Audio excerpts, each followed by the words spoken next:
যদি ডাক্তার বাবুর মতো আমাদের চিকিৎসা আমাদের জীবন রক্ষা করে, তাকে যদি নৃশংসভাবে মৃত্যুবরণ করতে হয়, সেজন্য আমাদের সবাইকে জেগে উঠতে হবে।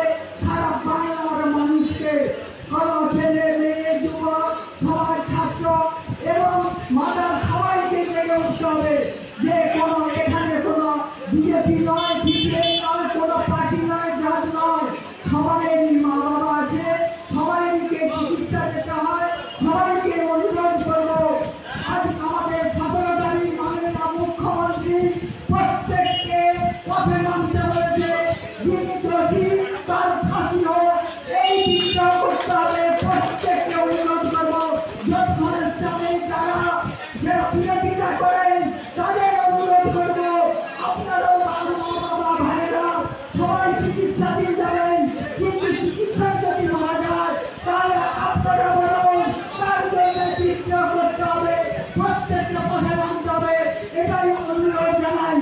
কারণ আজকে ডাক্তারবাবুরা যদি নিরাপত্তা না পায় তাহলে কিন্তু সেজন্য আপনাদের প্রত্যেককে অনুরোধ করবো, আজকে যে মহাবীর রক্তদান শিবির একটা স্বাধীনতার দিন, আজকে আমাদের যে ৭৮তম রক্তদান শিবির আমরা উদ্বোধন করছি।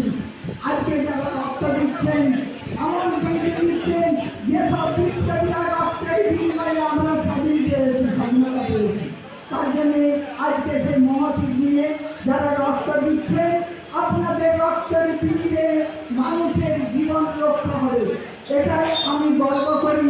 দাসপুরের বা প্রত্যেক মানুষের প্রত্যেক অঞ্চলে আজকে দাসপুরের মমতি রক্তদানের শিবিরের মধ্য দিয়ে যে ৬টি অঞ্চলের মানুষ যে মহাবিদ্যালয়ের জীবন রক্ষা পাচ্ছে, আমি গর্ব করি। বিধায়ক হয়ে ঢাকার মহকুমায় যে ৫টি ব্লক আছে তার মধ্যে দাসপুরের ২টি ব্লকে এমন দিন নাই রক্তদান শিবির করে না। আজকে সেই জন্য আমি গর্ব করি। এই রক্তদান শিবিরের মধ্য দিয়ে যারা রক্ত দিচ্ছেন আপনাদের প্রত্যেকে ধন্যবাদ জানাই।